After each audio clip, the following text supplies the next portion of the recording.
बुलेटिनच्या सुरुवातीला राजकीय वर्तुळातून एक महत्त्वाची बातमी आहे। भास्कर जाधव यांच्या नाराजी नाट्यावर अखेर पडदा पडलेला आहे।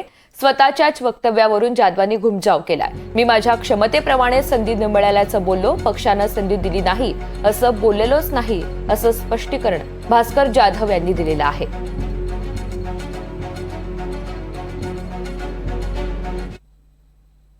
आजही हिंदू हृदय सम्राट शिवसेना प्रमुख मान्य बाळासाहेब ठाकरेंची पुण्याई आबादित आहे, शाबूत आहे। ती पुण्याई फळाला यावी म्हणून आम्हाला कष्ट करावे लागतील, आम्हाला मेहनत घ्यावी लागेल, आम्हाला काही निर्णय घ्यावे लागतील। अशी भूमिका मांडणं म्हणजे ही पक्षविरोधी भूमिका असेल असं मला वाटत नाही। एवढाच मला खुलासा करायचा होता आणि म्हणून जे मी बोललो नाही किंवा जे बोललो ते बाजूला ठेवलं गेलं आणि जे मी बोललो नाही त्याचा अन्वयार्थ काढला। मी सांगतो तेच की जसं मी सांगितलं की मला पक्षानं संधी दिली नाही असं नाही, तर ते माझं दुर्दैव आहे असं मी म्हणालो।